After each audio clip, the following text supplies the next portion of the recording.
بدو کوفته سبزی شیرازی داریم. ببین چه خبره، یه قابلمه کوفته سبزی. اگه میخوای ببینی این کوفته‌های خوشمزه رو چجوری درست کردیم، بیا و ویدیو رو ببین. ببرمشون نزدیک گاز بذارم که حالا اگه وزنمون روشن بشه خوبه، کافیه. خب بچه ها 3 ساعت گذشته، دختر شیرازی کوفته سبزی شیرازی براتون درست کرده. خب و کوفته ها رو چیدیم توی ظرف، آماده است که بریم برای خوردنشون. جای شما هم خالی. آماده هم که دیگه امتحانش کنم. خیلی خوشمزه، نرم، جاتون خالی. سلام چطوری بچه ها؟ من سری هستم، یه دختر پر انرژی شیرازی که ملبورن استرالیا زندگی میکنه و با خانواده هم زندگی میکنه. و از اینکه با خانواده زندگی میکنه، اینکه کلی غذاهای خوشمزه شیرازی میخوره و جدیداً تصمیم گرفته که از مامانش یاد بگیره و به شما هم یاد بده.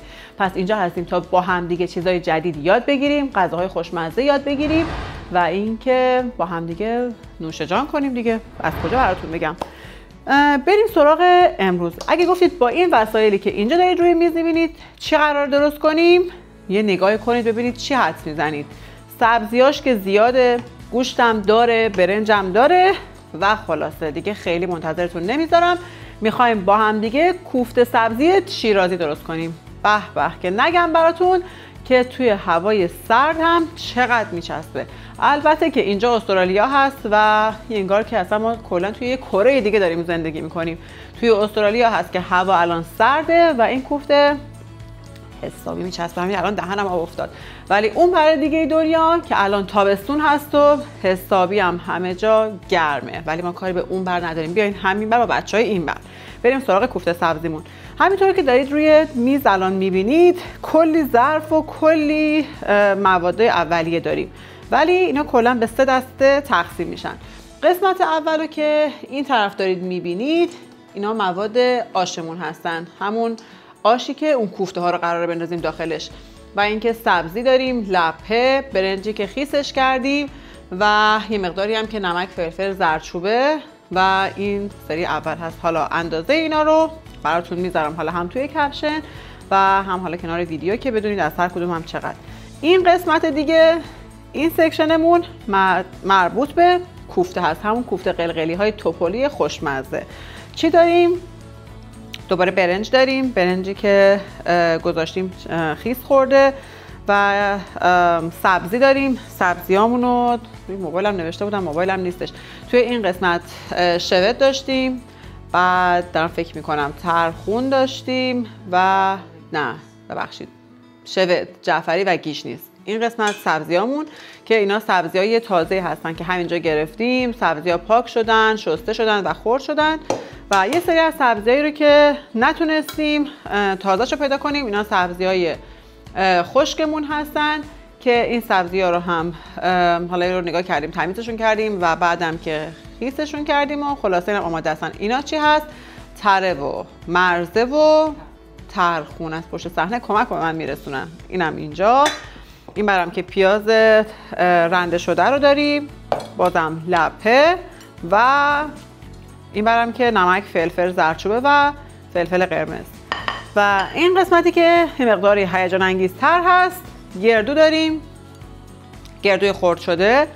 اینجا کشمش رو داریم و این که نکته بهتون بگم، این گردوها سایز گردوهامون تقریبا به اندازه سایز کشمشامون هستن. این گردو و حالا اون کشمش و گزینه آخر پیاز داغ رو، اینا رو میخوایم بذاریم وسط کوفته هامون. پیاز داغامون هم ببینید که چه خوشگلن و چقدر خوش رنگ. و این پیاز داغ های هیجان انگیزی هم که دارید میبینید مال ویدیوهای قبلی هستن. اگر که دوست داشته باشید میتونید برید توی ویدیوها و آموزش این پیاز داغ های طلایی خوشگل رو هم ببینید. این رنگی که دارید میبینید دیگه الان تقریبا یه زرد کم رنگی هست. اینجوری بعدش که تر میاد یه حالت طلایی پیدا میکنه. خب بچه‌ها اینم سری دوم که آماده شده. طلایی شدن قشنگش هم ببینید، خدایی فقط رنگش رو ببینید چقدر خوش رنگ و خوشگل شده. خب برای شروع چیکار میکنیم؟ این قسمت اول که مواد داخل آشمون بود، برنجش رو برمیداریم و اینکه برنج رو میریزیم داخل این قابلممون. یه دونه هم اینجا قاشق احتیاج داریم. همه برنج رو میریزیم کامل داخل این و اینکه تقریبا نصف این قابلممون رو هم آب جوش میریزیم و میذاریم روی گاز که شروع کنه به جوشیدن. اینجا ما یه دونه کتری بقیه هم داریم بیاریم و اینجا قابلمه روش آب جوش هم میریزیم. میشم بریم جلوتر که شما هم ببینید. روی گاز باید بریزیم ولی ما اینجا میخوایم حالا شما بهتر ببینید. همینجا یه مقداری آب رو میریزیم و بعد دیگه میبریمش اون بر. هنوز یه مقدار دیگه آب میخواد که آب رو دوباره بهش اضافه میکنیم. بفرمایید بریم رو گاز. خب مرحله بعدی لپه هم که داشتیم که برای توی مواد آشمون بود، لپه رو هم میریزیم توی یه دونه قابلمه و اینم میخوایم جداگانه بذاریمش روی گاز که اینم برای خودش شروع کنه به پخته شدن. خب اینم از لپمون. یه مقدارم آب روی این باید بریزیم و بپزه دیگه. سرم ترجیحاً طبق توضیحاتی که از پشت صحنه من رسید، این که سرم فعلا نمیخوایم بذاریم روش. خب بچه‌ها این که قابلمه برنجمون شد. الان این برنجا رو ریختیم داخل همین قابلمه که گفتم بهتون و اینکه آبم که تقریبا تا نصف قابلمه اینجا آب ریختیم. خلاصه که این از یه قابلممون، یه قابلمه دیگه هم که اینجا داشتیم و لپه ها رو هم ریختیم، مثل قابلمه هم آب و اینا میرن که برای خودشون بجوشن. در این مرحله به چی احتیاج داریم؟ دستکش. دستکش رو میپوشیم. غیر از دستکش دیگه، غیر از این موادی که گذاشتم، به چی احتیاج داریم؟ به یه دونه چرخ گوشت احتیاج داریم که بخوایم همه این مواد رو با هم بریزیم توی چرخ گوشت. با هم که نه، حالا یواش یواش بریزیم توی چرخ گوشت و اینکه همه رو با هم قاطی کنیم. اول از همه اینجا زردچوبه، نمک، فلفل و فلفل قرمز رو که داریم به این وضعیت میریزیم روی برنجامون. از دستکشمون هم که دیگه پوشیدیم استفاده میکنیم و بقیه مواد رو هم اینجوری میریزیم داخل. خب این قسمت داستان. بعدش لپه داریم و لپه‌مون رو هم خالی میکنیم روی اینا. بقیه رو هم میریزیم روی برنج. خلاص اینم از لپه و بعد اینا رو یه مقداری همینطوری با دستمون قاطیشون میکنیم و بعد میرسیم به سراغ بازی هیجان انگیز چرخ گوشت. بله پیاز هم داریم. از پشت صحنه به ما گفتن که پیاز هم بریزیم. پیازش هم یه مقداری آب داخلش. اوکیه؟ اوکی، یه مقداری آب داره پیاز. ما آب اینو نمیخوایم. آب پیاز هم خالی میکنیم. پیازامون رو هم از قبل رنده کرده بودیم با رنده ریز این شکلی و این که اینا رو هم به این موادمون اضافه میکنیم. دیگه نمیدونم این سبزی‌ها رو میخواین اضافه کنیم؟ بله، که همه رو باید چک کنم. گفتم که اینجا پیج آشپزی نیست، پیج روزمرگی های سدی هست که یه روز میره بیرون میگرده، یه روز شما رو میبره بیرون با خودش، یه روز میریم رستوران‌های بین‌المللی با هم دیگه با گروه‌های مختلف دیگه، یه روز با هم دیگه میریم سر کار. خلاصه که هر اتفاقی که اینجا میفته با هم دیگه یه دونه ویدیو ازش درست میکنیم و شما رو با خودم توی زندگی استرالیا همراه میکنم. خلاصه که اینم از این مدل سبزیامون و با هم دیگه کامل قاطیشون میکنیم. کامل که نه، حالا تا اونجایی که میتونیم. یه مقدارش هم میریزیم روی میز که کلا بالاخره رو میزم ریخته باشیم. حالا یه مقداری از این سبزی‌ها رو هم اینجا حالا فعلا میریزیم داخل این، ولی حالا بقیه‌اشو دوباره توی چرخ گوشت هم میکس میکنیم. خب میدونید که طبق ویدیوهای قبلی اگه دیده باشید من به هم زدن خیلی علاقه دارم. حالا من هم میزنم، از پشت صحنه احتمالاً بهم میگن بس دیگه شما نمیخواد فقط هم بزنی. بله، یه مقداری همون قسمت روی داستان ما اینجا یه مقداری گوشتم قاطی میکنیم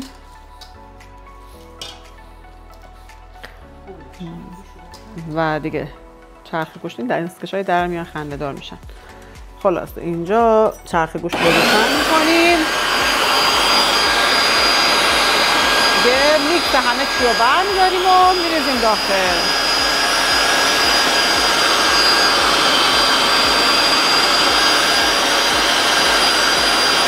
یکم گوشت، یکم برنج، یکم سبزی دیگه خودتونم در حین کار باید چیزا رو میکس کنیم.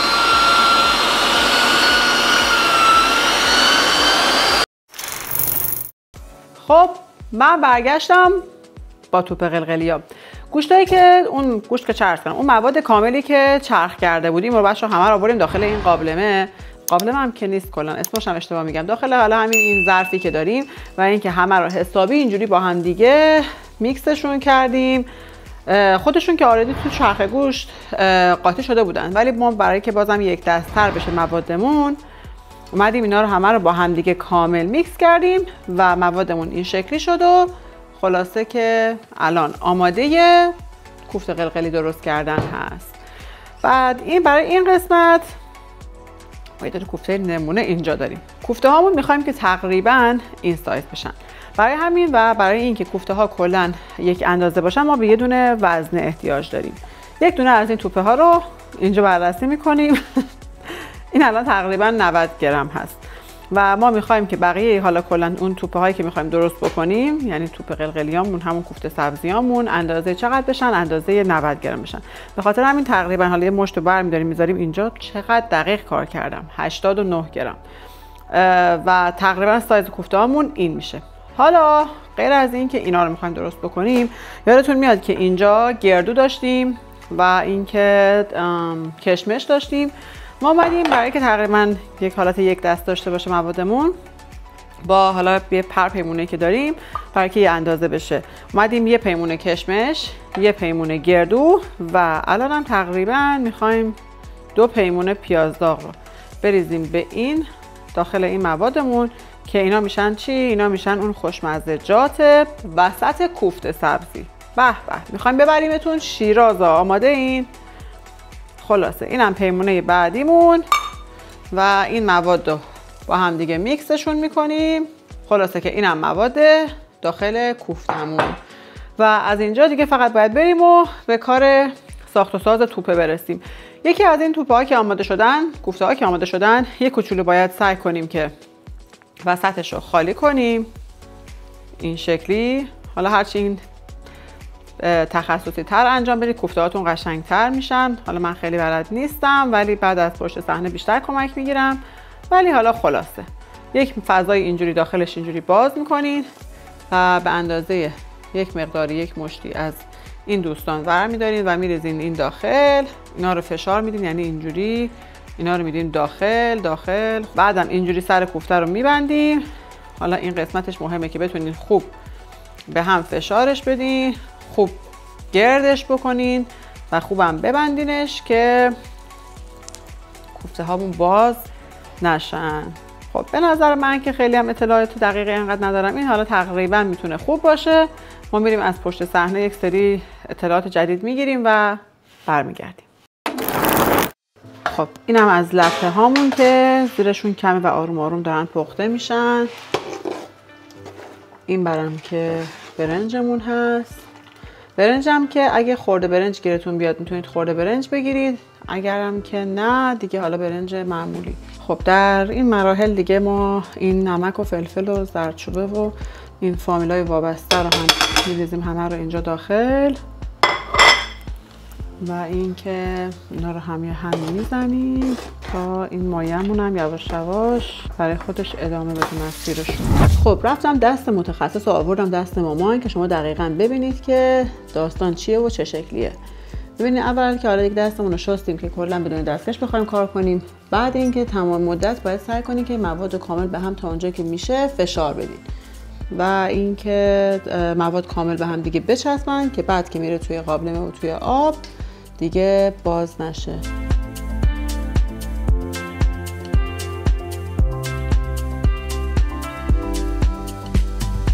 خب یه سری هم میزنیم به قابلمه‌مون و همونطوری که در جریان هستید سبزی داشتیم، سبزی که برای توی آشمون بود، اینم میریزیم داخل برنجمون و موادی که داشتیم. یکم ببینید مایه‌مون داره غلیظ میشه، این برنجا دارن میرن توی آب و خلاصه وضعیت جالب انگیزی داره پیش میاد. خب بچه‌ها دیگه چی احتیاج داریم؟ یک کتری پر آب جوش بازم بهش اضافه میکنیم چون که کوفته هامون زیادن باید این آشمون هم به اندازه همه کوفته ها بشه. خب بچه ها کوفته هامون دیگه همه آماده شده و به زودی آماده‌ان که اینجوری پرتاب بشن برن توی استخر بغلی. و اینکه اینم دیدید که سبزی‌های تازه‌مون که ریختیم داخلش و حالا کلا هر سبزی که داخل این کوفته هامون بوده باید داخل آشمون هم باشه. به خاطر همین ما یه مقدار دیگه اینجا ترخون داریم و اونی که دیگه چی بود گفتی؟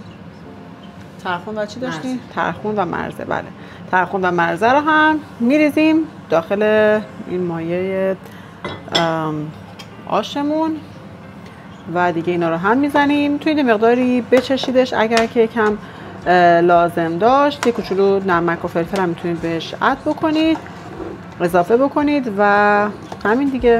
خب با این مقدار مایه‌ای که ما داشتیم که حالا توی توضیحاتم براتون نوشتم که چقدر گوشت بوده، اینجا تقریبا 55 تا کوفته به ما داده و اینکه باید کوفته ها رو یکی یکی برداریم و آروم بندازیمشون داخل مایه‌مون. یکم صبر می‌کنیم تا یواش یواش یه کمی اینا بگیرن خودشونو یا حالا کلا برن توی موادمون و بعد دوباره دوستان بعدی. بله، از پشت صحنه من میگن که تقریبا 10 تاشو که انداختیم توش یه مقداری صبر میکنیم. خب فعلا از این سینی اولیمون نصفش رو ریختیم داخل قابلمه و یه سینی دیگه هنوز داریم. بریم که تیکه تیکه همچنان مشغولیم و این کوفته های قشنگ و بامزه‌مون رو داریم میندازیم داخل ظرف، داخل قابلمه یعنی، که برن پخته بشن و تقریبا یه 2-3 ساعت وقت لازم دارن که اینا بره و جا بیفته تا آماده خوردن بشه. خب بچه ها من همه کوفته ها رو به زور ریختم توی قابلمه و بعد مامانم از پشت صحنه اومد گفت چرا همه کوفته ها رو ریختی؟ کوفته ها باید جا داشته باشن، میخوان اینجوری شنا کنن، اینجوری دست و پا بزنن، شنای قورباغه بالاخره برنج هست رشد میکنه کپل میشه و اینا. خلاصه که یه دونه قابلمه دیگه آوردیم و این که اینا شدن 2 تا قابلمه، یه سری برای شنا میکنن، یه سری این بر شنا میکنن. بالاخره فکر میکنم جایی بالاخره کرال پشت و سینه و چیز دیگه هم داشته باشن و اینا.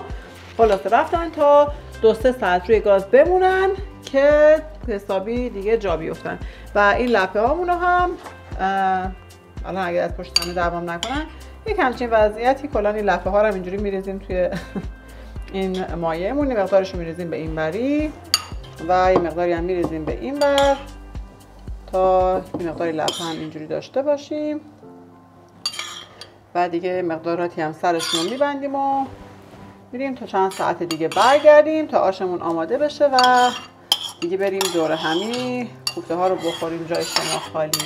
دیگه من میرم تا چند ساعت دیگه برمیگردیم، گفته که آماده شد بیارم به شما نشون بدم.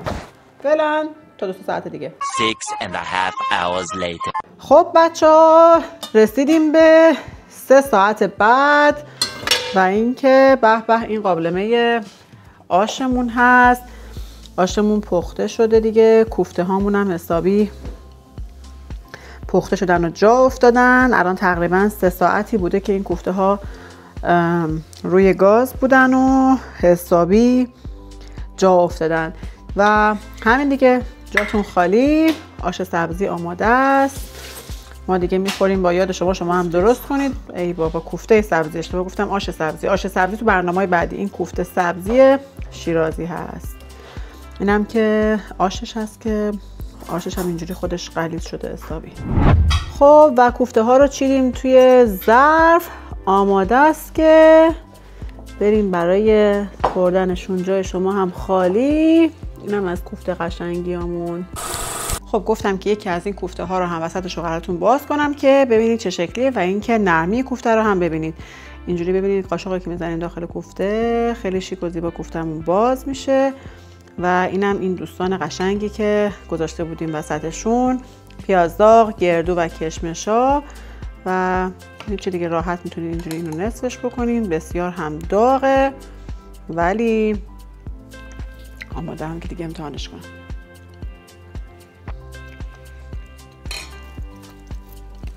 خیلی خوشمزه، نرم، جاتون خالی دیگه. حالا بین کارم اگه دوست داشتید خودتون کمی تندترش بکنید، توی فلفل بیشتر بهش بزنید و خلاصه که برید حالشو ببرید. اگه ویدیو رو دوست داشتید لایک و سابسکرایب یادتون نره، منتظر ویدیوهای بعدی هم باشید که دوباره براتون ویدیو میذارم. مرسی، خدافظ.